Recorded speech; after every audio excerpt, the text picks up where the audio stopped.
ჩვენ არაერთგზის გვისაუბრია იმ სულიერი დაკნინების შესახებ, რომელიც არსებობს თანამედროვე ქრისტიანებში, ამიტომ ეხლა გადავდივართ აი ამ ლაოდიკიის სულისკვეთების განხილვაზე, ბოლო დროს მართლმადებელ ქრისტიანთა გარემოში რაღაც უცნაური იდეოლოგიის გავრცელების მომსწრენი გავხდით ჩვენ, რომელსაც სწორედ აი ამ ლაოდიკიური სული ეწოდება, ანუ ძირითადი სახტენი თეზა, ასე ვთქვათ, პოსტულატები არის ლაოდიკური იდეოლოგიისა, მისი მზაკრული სახე, ამასოფლის სულისკვეთების ნაკარნახები, რაღაც ორიენტირები, კომპრომისული ცხოვრების წესი, რომელიც დაახლოებით ასე ჟღერს, რომ ჩვენ არ ვიცით, ესე იგი, ეკლესიის მიღმა ვის აცხოვნებს უფალი, რომ ჭეშმარიტებას დაცვა არ სჭირდება, რომ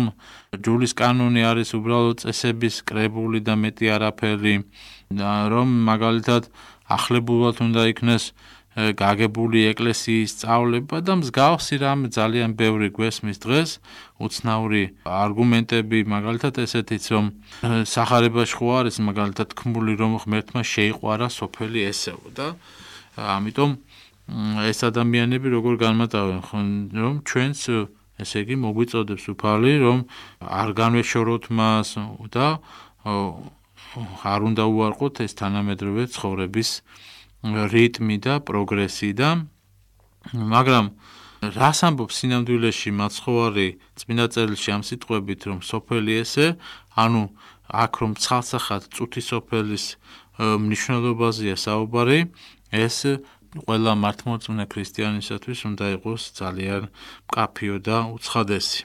ანუ რას ნიშნავს სამასოფელი, ანუ სოფელი ესე მთელი კაცობრიობის ცხადია ერთი შეხედვით, ერთი განმარტებით მორწმუნენი მოიაზრებიან, რამე თუ როგორც ამბობს წმინდა წერილი, ესე შეიყვარა ღმერთმა სოფელი ესე, ვითარმედ ძეცა თვისი მხოლოდ შობილი მოსცა მას, რაითა ყოველსა რომელსაც წმენდეს იგი არა წარწმუნდეს, არამედ აქ უნდეს ცხოვრება საუკუნო.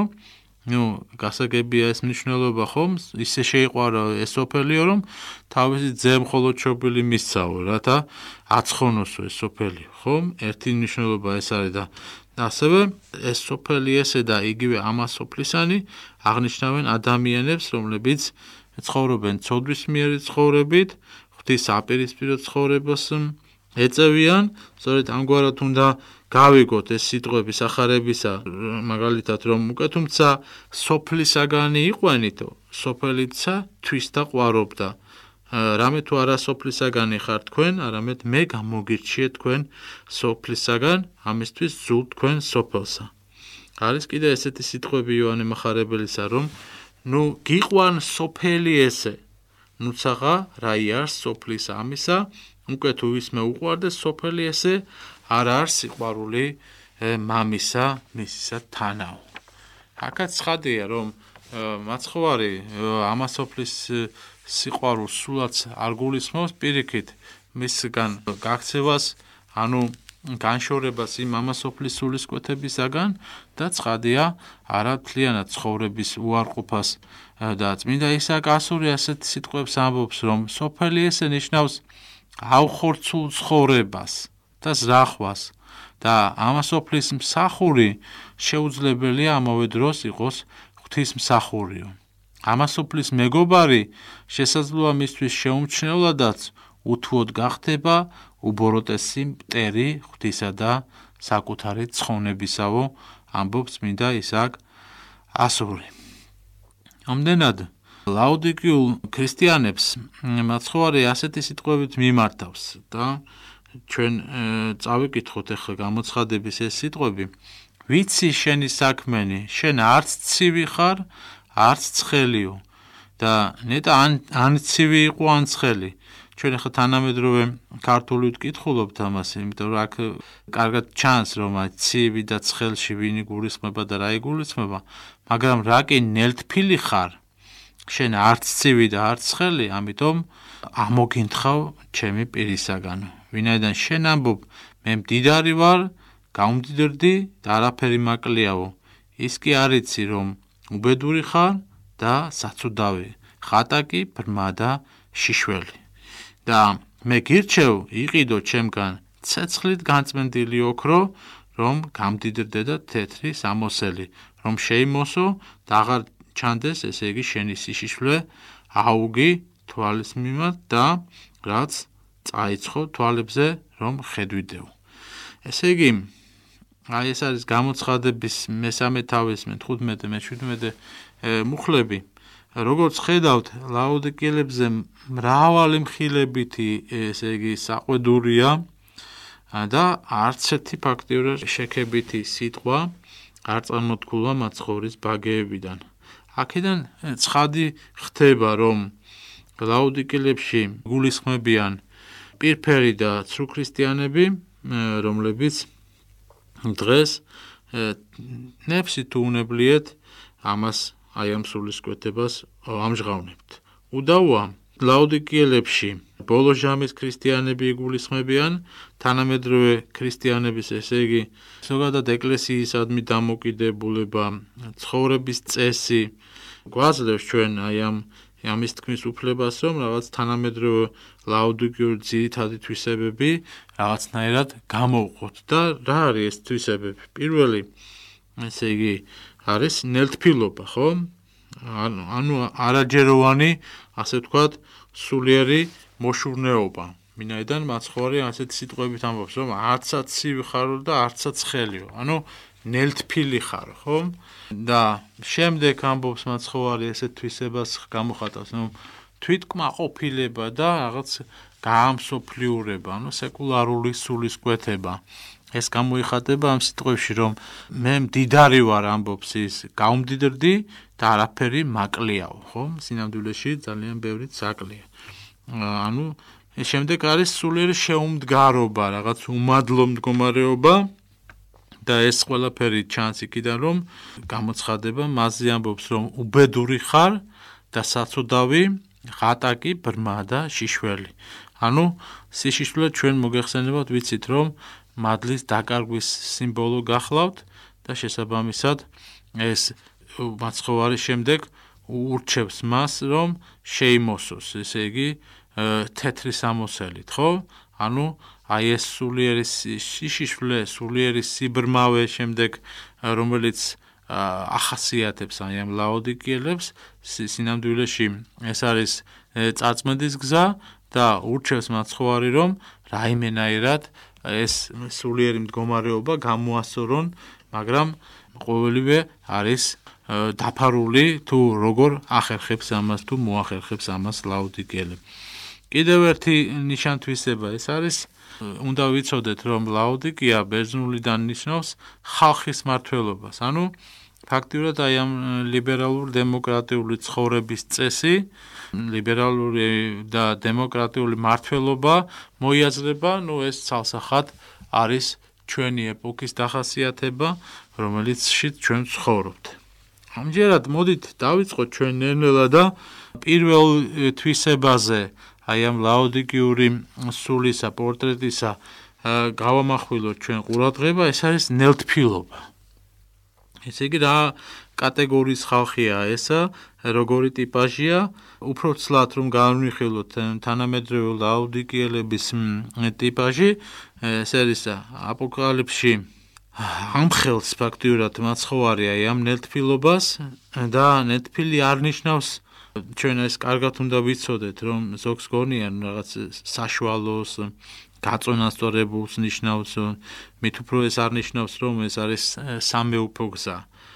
არამედ ნელთფილობა ეს არის მერყეობა, ძმამდანო, ჭეშმარიტება და სიცრუეს, სიკეთეს და ბოროტებასთან შორის და ასეთ ადამიანს თითქოს შეგნებულად არ სურს რაღაცნაირად შეურაცხყოს მერთი, შესაძლოა თავს რაღაც კეთილსინდისიერ ადამიანადაც მიიჩნევს, მაგრამ ძლიერი განსაცდელის დროს მიდის აი ამ გაუგონარ დათმობებზე, კომპრომისზე, საკუთარ სინდისთან, ფაქტიურად ღალატობს ჭეშმარიტ სარწმუნოებას, ისე რომ გარეგნულად ინარჩუნებს თავის, ესე იგი, მოწესრიგებულობას, ასე ვთქვათ, ჭყალებში. გარეგნულად წარმოჩენილია როგორც წესიერი პატიოსანი კაცი, სინამდვილეში და შინაგანაც საერთოდ არ ცხია არაფერი სულიერი და რელიგიური. ეს კატეგორია, ტიპი ადამიანებისა შეიძლება იყოს სხვადასხვა თვისებების მქონე, მაგრამ ძირითადი პორტრეტი მათი შეგვიძლია ესე შემდეგნაირად რამოდენიმე ტიპად ჩამოვაყალიბოთ. ეს ადამიანები არიან ცნობისმოყვარე, იოლად შეიძლება აღიძვრება მათში რაღაც მოთხოვნები, თუნდაც რელიგიური, მაგრამ სულაც არ მიისწრაფის იმისკენ, რომ აი ეს მიღებული შთაბეჭდილება წმინდა წერილიდან თუ ქადაგებიდან დააკავშიროს თავის სულიერ ცხოვრებასთან, ანუ საფუძვლიანად განიხილოს თავისი სულიერი მდგომარეობა და ასეთი ადამიანი, ცნობისმოყვარე ადამიანი საწმუნოების საკითხებისადმი ფაქტობრივად არანაირ ინტერესს არ იჩენს, ის არის უმიზნო მისთვის, საერთოდ მისთვის უადგილოც არის ესეთი პრინციპები, ზოგადი ინფორმაციულ დონით კმაყოფილდება და ასეთ ტიპის ადამიანს ერთმნიშვნელოვნად შეგვიძლია უწოდოთ ემოციურია ესეთი გამოვლენებების ადამიანი, რომელმაც თითქოს და არ იქა და მოისმინა, მაგრამ მისთვის აბსოლუტურად სულ ერთია. შემდეგ ამ მოსმენელის იქნება ეს კარგი მქადაგებლის სიტყვა ნათქვამი, იგივე პრინციპი და იგივე ენთუზიაზმით ის გამოირჩევა მაგალითად კარგი მუსიკის მოსმენის დროსაც, ან და თუნდაც რაღაც ორატორული ნიჭით გამორჩეული პოლიტიკოსის მოსმენის დროსაც, ანუ მისთვის სულ ერთია, აი ეს პირველადი ემოცია, პირველადი ხასიათი. ამაში ვლინდება, რომ აი ეს პირველივე შთაბეჭდილება მიიღოს, მაგრამ ცალსახად არ სურს შემდეგ განავითაროს ეს სიღრმისეულად თავისი სულიერი მდგომარეობა. ისინი ისმენენ, როგორც გითხარით, აი ამ შეიძლება ძალიან დაგონებულად ერთი შეხედვით მქადაგებელს, რომელიც საუბრობს მაგალითად სახარებისეულ ჭეშმარიტებაზე, სიწმინდეზე, სინათლეზე და ჭეშმარიტ ღმერთზე, მაგრამ მისი დამოკიდებულება როგორია, იცით? აი არიშურებს კარგ სიტყვას, ამბობს, რომ რა კარგად ლამაზად საუბრობს, ან მას რაღაც დამუშავებული, დახვეწილი რიტორიკა აქვს, შეიძლება თქვას, ან კიდე რაღაც ინტელექტზე გაამახვილოს ყურადღება, მაგრამ სინამდვილეში ეს ყველაზე დამამცირებელი ქებაა ძმაუნდადანო მქადაგებლისა, რომლის სიტყვა დაყვანილია უბრალოდ რაღაც სკოლის მოსწავლე რომ გამოცდას აბარებს და რაღაცნაირად აი კარგად რომ გამართულად რომ ჩააბარებს გამოცდას. თითქოს აი ესეთ შეფასებას აძლევენ მქადაგების და არავითარი სულიერი შინაარსი იქ და იმის დანახვის სურვილი საერთოდ არ ჩანს. ამიტომ ამ ტიპის ადამიანი სახარების სიტყვას ესეთნაირად ეკიდება, რომ მას ეს თითქოს არ ეხება. ეს ვიღაცა სხვაზეა, სხვა პრობლემაა და არასაკუთარი პრობლემა, იმიტომ რომ მან კარგად იცის ყველაფერში კარგად არის გარკვეული, რაღაც ზემოდან ესეთი თვალით უყურებს ყველაფერს. არის კიდევ ერთი ტიპის ადამიანები, გაფანტული აზროვნების, მათში არაფერი საფუძვლიანი, რაღაც მუდმივი, პრინციპული, რაც შეიძლება მივიჩნიოთ, რომ აი ცხოვრების წესი, ცხოვრების საფუძვლებიაო, ესეთი რამე ამ ადამიანს არ გააჩნია. უპრინციპო ადამიანი, ეს იმას ნიშნავს, რომ მათში არ არსებობს რაღაც მიდრეკილება ან ტოლვა, რაიმე ერთი საქმისადმი პრინციპული დამოკიდებულება ზოგადად ნებისმიერ ადამიანთან, მოყვასთან მიმართებაში, ესეთი რამით ის არ გამოირჩევა, ეს მუდმივად მოძრაობაშია, მუდმივად გაფანტულია, სხვადასხვა აზრები ანაცვლებს მის თავში, ვერ იმკვიდრებს ჭეშმარიტება ადგილს, იმიტომ რომ მისი გონება მზადაა ყველაფრისთვის აბსოლუტურად, როგორც კარგისთვის, ისე ცუდის მისაღებად, ორივეს ერთნაირ მნიშვნელოვან შეფასებას უკეთებს, შესაბამისად, ცხადია, ასეთი ადამიანის სულიერი პორტრეტი არის ჩამოუყალიბებელი პიროვნება, რომელიც ერთი შეხედვით იღებს რაღაც სიტყვის მომენტს, მაგრამ მეორე მხრივ მისთვის ეს აბსოლუტურად არ არის უდაო ჭეშმარიტება. როგორც გითხარით, აქ ერთი აზრი ცვლის მეორეს და ყოველგვარი რაღაც სისტემატიურობა, წესრიგი მის სულიერ ცხოვრებასა თუ მის ზოგადად საუბარში არ შეინიშნება. ეს არის წამიერი კაპრიზების მონები. შეგვიძლია ჩვენ ასეც ვუწოდოთ მათ, მათი მისაფებები არის მთლიანად ამასოფლიური სწრაფწარმავალი და რეაგირებას უფრო მეტად აკეთებენ არა შინაგანზე, არამედ გარეგნულ ფორმაზე და რითაც ფაქტიურად გააქვთ თავი. ანუ ეს სოფელი თავისი სიახლეებით, თავისი პროგრესით მისთვის არის ძალიან მისაღები, ძალიან მიმზიდველი, ვინაიდან ღვთის სიტყვა მის გულებში ვერ დაიმკვიდრა ადგილი და ცხადია ის ნელ-ნელა დაკარგავს კიდეც, როგორც კი მყისიერად მიიღო, ისე მყისიერადაც წავა. შემდეგი ტიპის ადამიანი ეს არის ლაოდიკიელებისა, ჩვენ შეგვიძლია მათ ფართო გავრცელებული ტიპია და ნაცნობი ტიპაჟია ეს არსებობს, ესე იგი მისწრაფება ამ ადამიანებში რაღაც სიკეთისაგენ, სიყვარულისაგენ და ღვთის სიტყვა მათში სწრაფად პოულობს თითქოს გამოხატულებას, მაგრამ ის არ მოიცავს მას ისე ძლიერად, რათა აი ეს მისი ცხოვრებაში განხორციელდეს რაღაც სერიოზული სულიერი ფერისცვალება, სულიერი ძვრა, ანუ სახარებისეული ქადაგების სიმართლე, სიყვარული, თავდადება, ეს არის მისთვის მხოლოდ სიტყვები, მაგრამ როგორც კი ცხოვრებაში გადასვლაზე იწყება საუბარი, რომ აი როგორ მოვიქცეთ იქ, მისთვის ეს უკვე ხდება მძიმე, იმიტომ რომ ძალიან მიუღებელია მისთვის უკვე მეორე პრინციპი სახარებისეული, რომ უნდა ჭეშმარიტი სიტყვისათვის უნდა გაიღო რაღაცა მსხვერპლი, დევნა უნდა იტან, როგორც კი აი ამაზე მიდის საუბარი, იქვე უკვე ესეთი ადამიანები უარყოფენ სარწმუნოებას. ესე იგი, ამ ტიპის ლაოდიკიელი განცდით ფაქტობრივად ის იმიორებს ყველა სხვა ესეთ ადამიანებთან ერთად, ვინც ამასოფლით ცხოვრობს, რომ გვიყვარდეს უნდა ერთმანეთი, რომ აბა მშვიდობა გქონდეს ერთმანეთში, მაგრამ როგორც კი სათნო აი ამ სიტყვებიდან საქმეზე გადასვლა იწყება, მყისიერად, ესე იგი, დაინახავთ, რომ აი ამ ერთი შეხედვით რელიგიურმა ადამიანმა ფაქტიურად გამოაჩინა თავისი ნელთბილობა, უპრინციპობა, უსიყვარულობა, როგორც ღვთის სიტყვის მიმართ, ის ასევე მოყვასთან მიმართებაში და ეს არის მისი სულიერი სახე.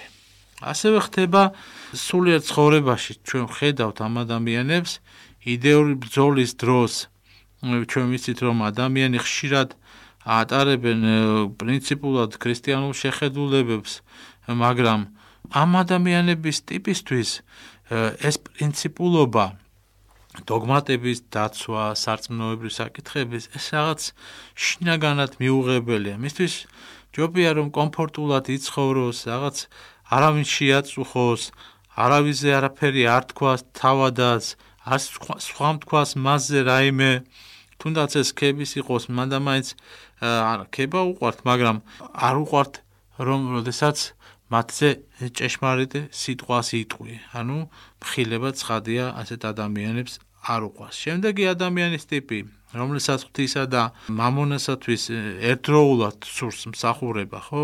ვიცით, ხო? ეს წმინდა წერილის ეს კატეგორიის ადამიანები, ანუ სურთ, რომ ცხოვრება ღვთისმცნებისაებრ თითქოს გაატარონ, ამავე დროს არ უარყოფენ ამასოფლის საზრუნავებს, სიმდიდრით ცხოვრებას, ფუფუნებაში და წმინდა წერილი ცალსახად ამბობს, ხომ, რომ უადგილოა და შეუძლებელია, რომ ორი უფლის მონა იყო, ხომ, ღვთისა და მამონასიო. აი ეს ადამიანები სწორედ ასეთი კატეგორიას მიეკუთვნებიან, არიან ფაქტობრივად ტყვე იმ თავისი ამსოფლიური შეხედულებებისა და ვერ გამოდიან აი ამ უმძიმესი სულიერი სნეულებისა და სულიერი მდგომარეობისაგან. ნეთბილობა და ზოგადად აი ამ ადამიანებს ეშინიათ იყონ რაღაც ცხადი ბოროტმოქმედები, ამ კატეგორიაზე ჩვენ ვერ ვიტყვით, რომ ეს ასეთი ადამიანებია, პირიქით, საკმაოდ კარგადაც გამოიყურებიან საზოგადოებაში, მაგრამ არასდროს არ გამოირჩევიან რაღაც თავდადების ღვაწლით. ეშინიათ ჭეშმარიტებისათვის დევნის და მზად არიან ნებისმიერ კომპრომისზე წავიდნენ, ოღონდაც კი არ შეეხოს მათ აი ეს პრობლემები, რომლებიც არსებობს. ფაქტობრივად ნელთბილი ადამიანი ფარისეველია, რომელიც თავის სულიერ სიბინძურეს რაღაცნაირად შესანიშნავად მალავს საზოგადოებაში, საკმაოდ კეთილსინდისიერადაც წარმოგვიჩნდება, მაგრამ ეს მისი გარეგნული სახეა, პირფერული რაღაც ფორმაა, რომელშიც შინაგანად არის აბსოლუტური მოუწესრიგებლობა და ფარული ესეთი სამარცხვინო სიშიშვლე. ანუ სიშიშვლე არის, როგორც გითხარით, უმადლო მდგომარეობა. მისი გონება არის დახშული ჭეშმარიტებისათვის, სულიერი ფაქტიურად ძილში იმყოფება და აი ამ სულიერი ძილისაგან გამოსვლა არაფრით არ უნდა, იმიტომ რომ იცის, რომ ამისთვის უნდა რაღაცა გაიღოს, რაღაცა შეიწუხოს თავი. განსაკუთრებით ღარიბია ესეთი ნელთბილი ადამიანები გულწრფელი სიყვარულით, ერთგულებით, როგორც ღვთისა, ისე მოყვასთან, მეგობრებთან მიმართებაში ეჭვგვეპარება მათი ერთგულების თავად ოჯახის წევრებისადმი, ხშირი ამ ადამიანების ხალატი, თავისი მეუღლეებისა და ასე შემდეგ და ასე შემდეგ. ნეთბილი ლაოდიკიელი, ანუ მისი სარწმუნოება არის მთლიანად ხელოვნური, როგორც გითხარით, მისთვის ღმერთი არ გახავთ რაღაც ცოცხალი ჭეშმარიტი ღმერთი, რომლის პრინციპები, რომლის ცნებები უნდა შეასრულოს, არამედ ეს არის უბრალოდ ლამაზი სიტყვები და მეტი არაფერი. და ჩვენ უნდა ვიცოდეთ, რომ აი ამ კატეგორიის ადამიანებში განსაკუთრებულად მჟღავდება მლიქვნელი სული, პირფერული სული, ხალატის სული და ლაოდიკიელი ქრისტიანები გვანან იმ ადამიანებს, რომლებიც ესე იგი გვაწმუნებენ, რომ აი უნდა ვიყოთ მეგობრულები, მშვიდობის მოყვარეები და კეთილი განწყობილები, ტოლერანტულები, მაგრამ თუ საჭირო გახდება, ესე იგი აი ამ ერთგულების და სიყვარულის დამტკიცება და აი ამ მშვიდობის ჩამოყალიბება, ამ ადამიანებს ჩვენ მაგ დროს ჩვენს გვერდით ვერ ვიხილავთ. ისინი, ვინც თავის აი ამ თავს ერთი შეხედვით ქრისტიანებად მოიაზრებენ, უწოდებენ მათ, ესე იგი არიან მონათლულებით, ჩემო ბატონო, მაგრამ ქრისტეს სწავლებას თუ რაში მდგომარეობს, საერთოდ არ აინტერესებთ, არ ცდილობენ რაიმენაირად ჩაუღმავდნენ მათ, იმიტომ რომ ეს არის ერთ-ერთი ასეთი ზოგად განმანათლებლო თემა მისთვის და არა ძირეული პრინციპული ჭეშმარიტება. ასე რომ ჩვენ აი ამ სულიერ პორტრეტზე ხა დღეს საკმარით ვილაპარაკეთ და შემდეგ კიდე გსურს რომ სხვადასხვა კუთხით განვიხილოთ ეს საკითხი, რასაც ქვია ლაოდიკიის ეკლესიის სული, ჩვენ ახლა უფრო მეტი ყურადღება გავამახვილეთ ნელთბილობაზე, კიდევ და გულგრილ სარწმუნოებაზე, ჩვენ კიდევ სხვადასხვა ნიშან-თვისებად შევამჩნიეთ აი ამ ადამიანებში, რაზეც აუცილებლად უფრო სწორად რო ვთქვათ, ეს ადამიანები ჩვენ ვართ ყველა ჩვენთაგანი და სადღაც სხვაგან ვიღაცასთან არ უნდა დავიწყოთ მათი ძებნა. ეს არის ჩვენი დღევანდელი რეალობა, სულისკვეთება, რომელშიც ჩვენ ხშირად ვიმყოფებით და აქედან აი ამ სულიერი სნეულებებისაგან გასვლა არ გვსურს. ღმერთმა დაგლოცოს და სულიერი მხნეობა და მოშურნე